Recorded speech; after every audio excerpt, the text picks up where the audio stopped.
If Christ is king, how should the Christian consider the kingdoms of this world? What does the Bible teach us about human authority and what it means to love our neighbors and our enemies? Before we render unto Caesar what is Caesar's, let's know what it means to render unto God what is God's. This is the Biblical Anarchy Podcast, the modern prophetic voice against war and empire. Hello, everyone, and welcome back to the Biblical Anarchy Podcast, a project of the Libertarian Christian Institute and part of our Christians for Liberty network. I'm your host, Jacob Winograd. So today's episode, I thought it would be good as a follow-up to last week's episode, or I guess it was 2 weeks ago, where I gave you guys the sort of redux version of what is Biblical Anarchy, my original pilot episode of this podcast, which is over 2 years old now. I had given that a lot of thought and decided to do it because I thought I could expand upon the original argument and case and make a more cohesive and more comprehensive argument for it, because I've added some knowledge since I started this podcast, and I just thought I'd also to do it in video form. So I hope you guys enjoyed that. If you haven't watched that episode, I would love for you to go check that out. And if you like it, share it around, and maybe some people will be persuaded or at least challenged in their presuppositions and beliefs regarding the Christian faith and what we think about as Christians regarding politics, authority, and government. As much as making that sort of thesis episode, very comprehensive approach and making sound argumentation, I think that's important. But I thought as a supplement to that, to kind of follow up, because I could keep going, and I do intend to actually keep going with sort of over the next couple months using that pilot episode redux as a opportunity to go back and visit some subjects and talk about them in a more comprehensive fashion.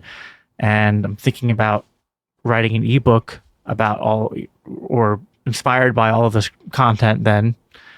But I also think it's important to have a personal touch to this, right? So like you can compare this to when we're talking about our faith as Christians, that you can make a defense for the faith, and you can talk about the historical evidence for the resurrection. You can look at the manuscript record for the New Testament Gospels and letters. You can look at the Old Testament evidence. You can look at archaeological evidence. You can make a defense of the faith, but that's different than sharing your faith, right? And I don't mean it to be overstating my libertarian convictions as like something that I go proselytizing people on, or that I hold it in the same regard, but that just, there's a metaphor there, right? That I think the principle is that people can be persuaded by arguments, but they also like to hear our experiences and our personal testimonies with all sorts of things, whether that's business, whether that's with parenting. Like, actually, parenting is a good example, right? Like, I have 5 kids, and it's tough. I've read a lot of literature. I've listened to podcasts. I lean towards peaceful parenting, but I kind of like to say, with parenting, what I care most about when I'm trying to figure out what to do with a parent is not what like studies say and not what these experts say, but I like to know like stories and hear testimonies from real parents about what they did with their children, how they overcame obstacles, how they handled certain situations, how they handled certain, issues with their kids, whether it was a behavioral issue or a discipline issue or something like that, right? Or even health issues, right? Financial issues. Like we like to hear not just arguments for like how to make sound investments in money and life and in anything, but we like to hear people say like, here's what happened to me, and here's how I got through this thing. Here's how I dealt with this particular problem, right? And so, sorry, I bumped my camera there, so I'm fixing it. So I think I want to do that as a follow-up here briefly. And I've talked about this before, but I want to kind of explain my origin story, I guess you could say, when it comes to why I became a libertarian, how I became a libertarian, because that was sort of precursor to eventually me creating this podcast. So I guess I need to start with sort of just my background in terms of like what I was before I was a libertarian, just so you guys know where I was coming from. And I came from a conservative household. My mom didn't have strong political convictions that I can really remember. We didn't really talk about politics, but my dad had very strong political convictions. I don't know how to describe his politics because they're kind of a mixed bag. I mean, he was Republican, I guess. Suffice to say that he voted Republican. I don't think he ever voted for a Democrat. I know he would talk about some center Democrats that he liked. Like he liked, was it Joe Lieberman? He'd be like, oh, if only the Democrats were like this guy Lieberman. Like so he would talk about that. But he viewed himself as like a constitutionalist, which tracks. He's voted Republican, I think, every election except 2016. In 2016, he voted Gary Johnson, but then he voted Trump the last two elections. So, but that was what I was raised in. And as much as my dad, I think, in some regards, doesn't necessarily fit the mold of like a boomer con or a neocon voter, but he did sort of go along with which a lot of people did. I don't hold this against my father necessarily, but people went along with the Afghan war, the Iraq war, and things like that. And so I was always like interested in politics from the time I could kind of understand what politics were. And I would as a kid, you're arguing for stuff you don't even fully understand. And I remember arguing in defense of the Iraq war. And like, I remember being in like middle school and having arguments in the cafeteria with my friends about why Bush needed to win and why we had to, win the fight against, Al Qaeda and Saddam Hussein and the terrorists, right? We had to win the war on terror and why this was important. And I was just repeating things I had heard said by the conservative, ethos that I was raised in.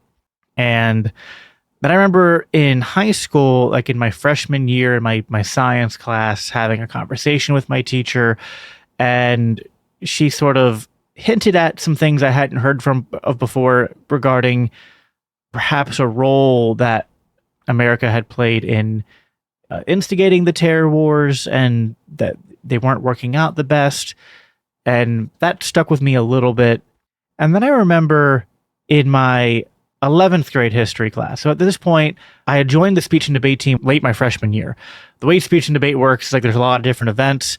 And my freshman year, and I think most of my sophomore year too, if I'm remembering correctly, I was not doing debate and a lot of political commentary. I was instead doing the other events that were more about like reading prose and poetry and doing dramatic performance and things like that. I wasn't very good at it. I enjoyed it. I don't want to talk down on it, but anyway, so I wanted to get more into politics, but I just hadn't got there yet. And I was still, and then I started to dabble a little bit into like what was like there was like Lincoln Douglas debate, and there was like extemporaneous speaking and things like that. So I started to do that, get more immersed in politics. But I was sort of, libertarianism and guys like Ron Paul were popular during that time. So like this was like 2009, 2010, around that time period. And, I just heard all the propaganda about Ron Paul and libertarians. And, I was a conservative, but I believed in like the legitimacy of our institutions and things like that. So, but like 11th grade, then my AP history teacher like made us look at Bin Laden's declaration of war. It made us look at the history of foreign policy decisions made by America in the 50s, the 60s, the 70s, the 80s, the coup in Iran in the 50s, and the embargoes and bombings of Iraq in the 90s, and just all these different things, and the living conditions of the people living in the Middle East, and asking them what they thought about America, and then hearing from these people like, well, we didn't really hate America because they were free, but like, we actually used to love America, and then they started dropping bombs on us, and they started starving our children with these trade embargoes, and they're not here, and they're not a helpful force here. They're just making things worse and sowing more resentment. And that really struck me. Like it really shattered my paradigm of how I understood the world. And I kind of felt betrayed by the upbringing I had. So I was a little bit politically homeless at that point, graduated high school. I became more skeptical of like free markets and limited governance. And that was partly because like the only anti-war voices were kind of on the left back then, other than Ron Paul libertarians, which I still just didn't have any exposure to. So I fell in with the left. And, I was young and impressionable, so I adopted a lot of their ideas. I even became vegan for a long time, my wife and I. And it led to, I was a Christian, and I was pro-life. I was never like pro-abortion or anything like that. But on a lot of other issues like gun control and economics and things like that, I was left, center left, but kind of like dissident left. And around like 2015, when like Bernie Sanders was a big thing, I got really into Bernie Sanders because I thought like maybe he's a little bit more left leaning economically than I was, but still like a lot of his stuff just made sense. And let's get corruption out of the government. Let's end these needless wars, bring the troops home. Let's give people just, health care and make sure they can live. Like if we can, and I was very persuaded by that idea. Like if we can spend billions of dollars blowing up people halfway across the world, why can't we just stop doing that and spend that money to take care of our people here at home? Even today, there's something about that even as a libertarian today, I'd go, hey, listen, if I could make that trade, yeah, let's do it. Like, I'm not going to be a libertarian purist. If I can end the American military empire today, bring the troops home, and the deal is now that money gets spent on healthcare, it's like I will break my thumb signing, I'll break the pen that I'm using signing that deal saying let's do it, right? So after that whole ordeal, so Bernie has the nomination stripped from him in a very like corrupt way. Like he looked like he was very competitive. There was a lot of shady stuff that happened. I don't want to get into that for sake of time. I was then sort of like had my arm twisted to vote for Hillary, and I didn't like that because I knew she wasn't the kind of left liberal that I was. Like she was more of a hawk. I knew she was corrupt, but I was just fed all sorts of stuff like Trump derangement syndrome about how Trump was going to start all these wars and just be terrible. And so I really had to vote for the lesser evil. And then, imagine my surprise when like we get a year later after Trump wins, and it's like he's, and I'm actually starting to hear things he had said on his campaign trail that I hadn't actually looked into. And I'm like, actually, it's kind of a mixed bag. Anyway, and that was about the time when the left got really into identity politics, Black Lives Matter, all that stuff doubling down. And I just felt myself ejected from the left. Like I was like, I'm not about this. It's like my concerns when I identified as a leftist or left-leaning was war, was criminal justice reform, the war on drugs, economic reforms. I wasn't concerned with social justice, really. I wasn't concerned with being politically correct or identity politics. And the left abandoned the principles I cared about to pursue their kind of woke agenda. And so at that point, then I was politically homeless and just, I still like politics. I like listening to things. And I happened to start to get introduced to libertarian ideas slowly through like basically the YouTube algorithm. I remember hearing there was a couple key debates. I heard a debate between not a perfect libertarian by any stretch, but who understands free markets at least. I heard a debate between Ben Shapiro and Cenk Uygur. I liked the Young Turks. I listened to them a lot. They were kind of the kind of leftists that I kind of viewed myself as: anti-war, anti-corruption, anti-big government and corporate merging and stuff like that. And Shapiro made criticisms of like single payer healthcare and stuff, and described free market economics in ways I had never really heard before. And I think it was like looking more into Ben Shapiro's stuff that then popped a criticism of Ben Shapiro. And I heard some stuff from Dave Smith talking to Tom Woods about stuff Ben Shapiro had said about Ron Paul. So I'm looking more into Dave Smith and Ron Paul. Then I see a debate between Dave Smith and Sam Cedar of the Majority Report, which really like, then I hear about the Federal Reserve and, the central bank and fractional reserve banking and things like that as the cause of the boom bust cycles and sort of the source of the endless spending on war and things like that. And I never really heard that before. And so I kind of start looking into this. And again, it's weird how this all lines up at the same time. Around the same time, I had encountered some libertarians through a friend of a friend, and they had this local political meetup group, and they talked politics and stuff like that. And I was really into it. So I attended, and it turned out these guys were all like Mises Caucus, Mises Institute, Ron Paul style libertarians, and like they were preaching the same ideas I was kind of like starting to explore and get into. So I started to find myself very much being persuaded by the libertarian worldview, because I realized that everything I believed before, like ending the wars, ending the war on drugs and things like that, that works better actually paired with free markets, because you actually can't get corruption out of government as long as you have government interference in the economy and you have central banking. It was like suddenly I realized like you can't just sign into law an end of spending money in politics and an end of money having a controlling interest in politics. Like the only way to actually get money out of politics is to just shrink politics, or like ideally like eliminate state politics, right? Now, that's what got me to the door of libertarianism.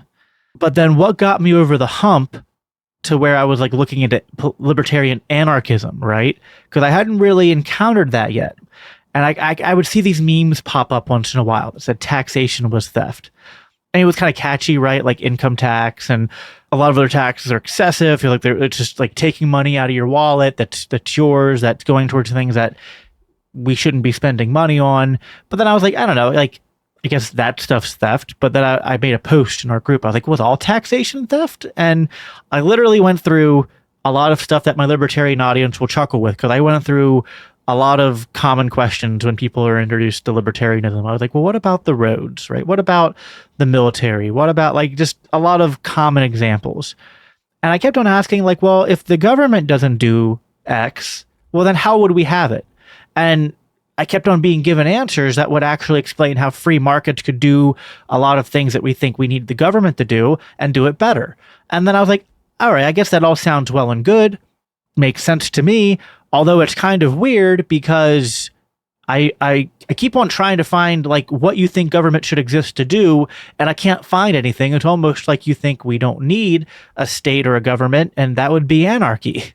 And then the guy I was talking to was like, well, yes, that is actually you have stumbled upon the right conclusion there. That would be anarchy, and it doesn't mean what you think it means. And so that's when I'm introduced to Rothbard and the ideas of anarcho-capitalism, which I discussed in the last episode, which is then what kind of put me on the path to where I'm at today.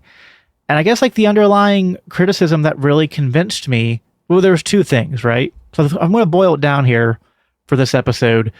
There were two things after I kind of got introduced and brought into the more small government, conservative libertarian space again, and I was anti-war, anti-interventionism.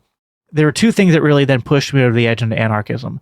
One was seeing that there's a problem of central planning, a problem that if you understand economics, you realize that centrally planning things, especially from the perspective of like, if you don't have the proper inputs that come from free market competition, then a central planner can't actually make economic calculations or have economic calculations to use to know how much of things need to be put where.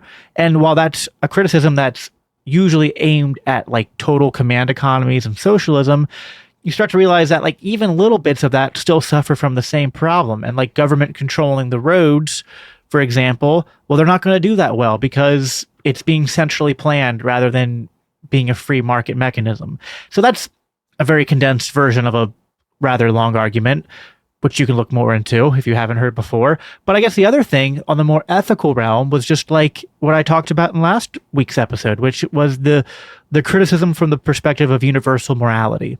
And this really convicted, like I realized without having done the work to study and synthesize the ideas at that time, which I've done now, just intuitively, I was like, actually, that makes sense. Like, if the Bible says do not murder and do not steal, that's when I started really like, does the Bible give an exception for government? And it turns out, as I've argued for many times, including the last episode, it doesn't. So that's kind of the journey that I went on. And then connecting all these different things, right? And coming to the conclusion I have now, which is that the best way we can live for the kingdom of God here at now on this planet, aside from the obvious of like spreading the gospel and being Christ to those who need him, is to also promote peace and to promote things that are in alignment with our values as Christians, which is, we obviously know that we live in a fallen world and we suffer from the consequences of sin, but we should always be striving towards that which promotes human flourishing, which promotes peace, which promotes cooperation. And libertarianism is the best political philosophy on offer that goes after those things.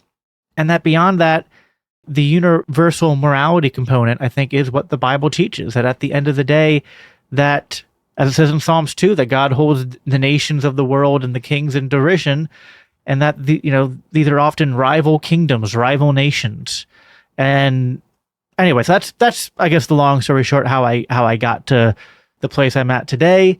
So I don't know.